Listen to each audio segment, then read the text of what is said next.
Chief justice of Pakistan عمر بندیال کی سربراہی میں 7 رکنی لارجر بینچ نے فوجی عدالتوں میں سویلین کے ٹرائل کے خلاف درخواستوں کی آج دوسری سماعت کی۔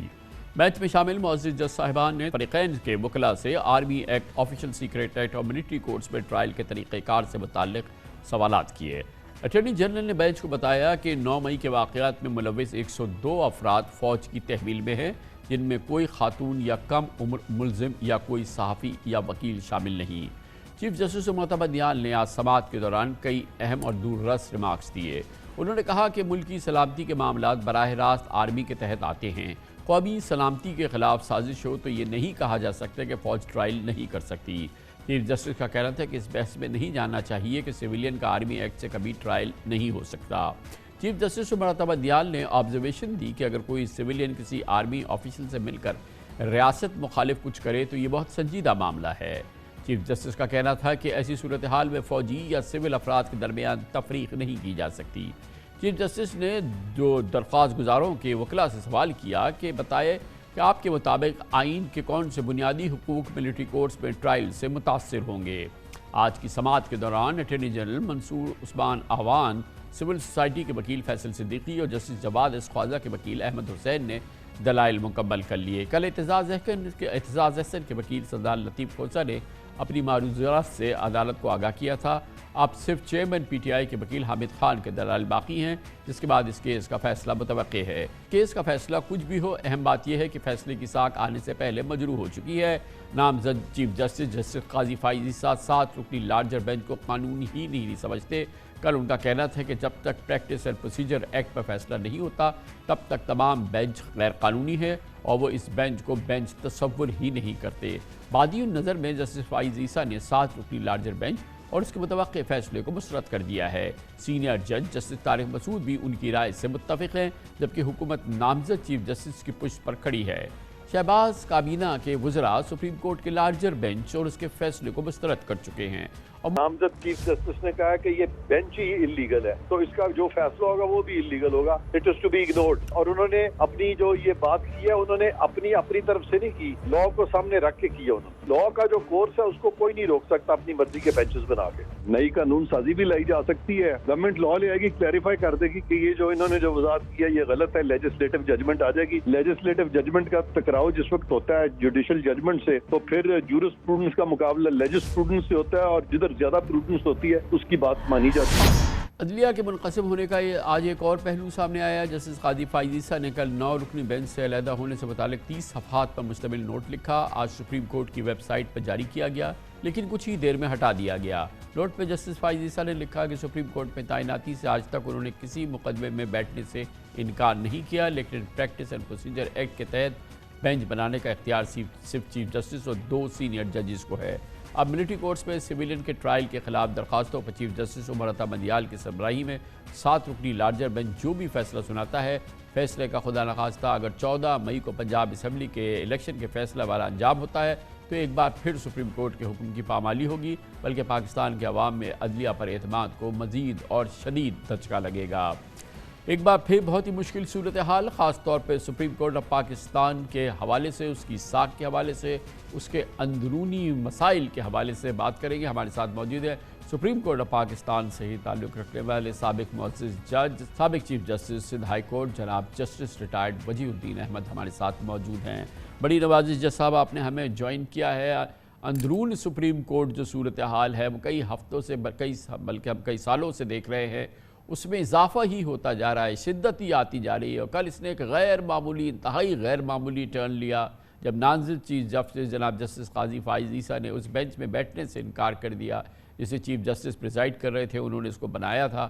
اور اس طرح سے یہ سب نے دیکھا کہ سپریم کورٹ کس بری طرح سے تقسیم کا شکار ہے، کس بری طرح سے اس کے فیصلے کی ساکھ اور اس کا جو اثر ہے وہ زائل ہو رہا ہے۔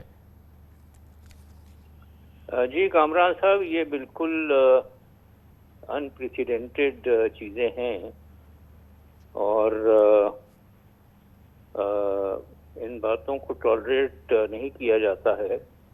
مجھے ذہن میں آتا ہے ایک کیس تھا برٹش سپریم کورٹ کا، وہاں پر کسی جج صاحب نے جو ایڈ ہاک جج تھے انہوں نے اپنے ساتھی کے بارے میں اپنے فیصلے میں کچھ ریمارک لکھے، اس کے بعد ان کو دوبارہ برٹش سپریم کورٹ میں انوائٹ نہیں کیا گیا. تو اب یہ چیزیں بڑی انیوژل چیزیں ہیں. اب دیکھیں جو نیا ایکٹ آیا ہے پریکٹس اینڈ پروسیجر ایکٹ، جو سسپینڈڈ ہے، اس وقت 8 رکنی بینچ نے اس کو سسپینڈ کیا ہے. اس میں یہ کہا گیا ہے کہ بینچز جو ہیں وہ چیف جسٹس اور 2 سینئر جج صاحبان بنائیں گے. اب یہ 2 سینئر جج صاحبان اگر تو سنوائی کے درمیان اٹھ کھڑے ہوں اور قاضی صاحب یہ کہیں کہ میں ریکیوز نہیں کر رہا، میں صرف کھڑا ہو رہا ہوں، تو یہ کانفلکٹ آف انٹرسٹ نہیں ہے کہ ایک آدمی سے جورسڈکشن لے کر کے، چیف جسٹس سے جورسڈکشن لے کر کے، بغیر کانسٹیٹیوشنل امینڈمنٹ کے 3 آدمیوں کو وہ جورسڈکشن دی جا رہی ہے، اور ان میں سے 2 جن کو کہ فل بینچ کے آرڈر کے ماتحت، 8 ججوں کے آرڈر کے ماتحت یہ کام ابھی سونپا نہیں گیا، اور وہ اس طرح کی بات کریں اور اوپن کورٹ میں بات کریں.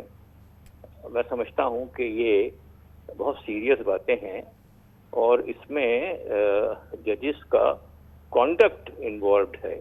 تو جج صاحب اس میں ہوا یہ کہ جب یہ قانون آیا تو جج صاحب کی جو ہمارے نامزد چیف جسٹس ہیں، ستمبر کے وسط میں وہ چیف جسٹس آف پاکستان ہو جائیں گے، ان کی ڈٹرمنیشن یہ تھی کہ یہ قانون بن گیا، اب اس پہ پریویل نہیں کر سکتی سپریم کورٹ. اور دوسری بات یہ ہے کہ پھر جب اس پہ اسٹے آ گیا تو اس پہ ایک اور قانون بن گیا تھا، وہ review of judgment act, parliament نے ایک اور اس کا قانون بنا دیا، اور اس وقت اس کے خلاف تو کوئی اسٹے نہیں ہے. تو ایک طرح سے جو لیجسلیٹو اوورسائٹ ہے، یہ جو لیجسلیٹو پارلیمنٹ کی جو جورسڈکشن ہے وہ پریویل کر رہی ہے. پرہیپس کیا بلکہ جسٹس قاضی فائز عیسیٰ کے مد نظر یہی معاملات ہیں شاید.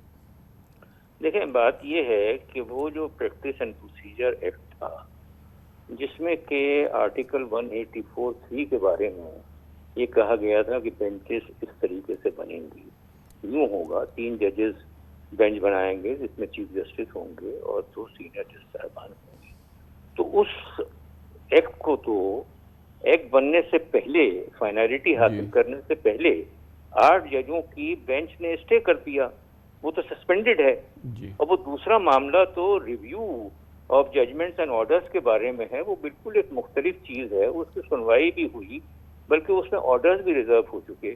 میری گزارش یہ ہے کہ 8 ججوں نے ایک آرڈر پاس کیا ہوا ہے، اس ایکٹ کو سسپینڈ کیا ہوا ہے، وہ ایکٹ آپریٹو نہیں ہے. تو سپریم کورٹ کے 2 جج صاحبان ایک 8 رکنی بینچ کے آرڈر کو ڈیفائی کر سکتے ہیں، اور وہ بھی پبلک میں اور اوپن کورٹ میں ڈیفائی کر سکتے ہیں. میں سمجھتا ہوں کہ یہ بہت سیریس معاملہ ہے، اس میں کانڈکٹ انوالوڈ ہے، اور ہو سکتا ہے کہ سپریم جوڈیشل کاؤنسل کو اسے ایگزامن کرنا پڑے. تو جج صاحب یہ بتائیے گا، چلے یہ ایک پہلو آپ نے اس کی عکاسی کی ہے، یہ فرمائیے گا کہ بہرحال اس کے نتیجے میں یہ جو بینچ سماعت کر رہی ہے جس موضوع کی ہے، جس کیس کی، اس کا جو بھی فیصلہ ہے، اس بینچ کی ساکھ، اس کا فیصلہ، اس پہ عمل درآمد، ایک جانب تو نامزد چیف جسٹس صاحب اس بینچ کو مسترد کر چکے ہیں، دوسری جانب اس حوالے سے حکومت فیصلہ آنے سے پہلے اس حوالے سے کہہ چکی ہے کہ اس کی جو بھی فیصلہ ہوگا اس کی ساکھ کو وہ کوشچن کر چکی ہے، اور اس کا مقابلہ کر چکی ہے 14 مئی کا سپریم کورٹ کا پنجاب میں الیکشن کے حوالے سے جو فیصلہ، جو کہ مسترد ہی نہیں ہوا بلکہ اس کی کوئی ساکھ ہمارے سامنے نہیں رہی. اور اسی طرح سے اب یہ والے معاملے کی ساکھ جو ہے وہ اس سے پہلے کہ اس کا فیصلہ ہے وہ بری طرح سے متاثر ہو گئی ہے. اور پھر اس میں ایک اور اہم پہلو بھی ہے کہ اس کا جو بھی فیصلہ ہے، جب بھی آئے، جب قاضی فائز عیسیٰ صاحب سپریم کورٹ کے چیف جسٹس بن جائیں گے تو پھر اس کی کیا وقت برقرار رہے گی؟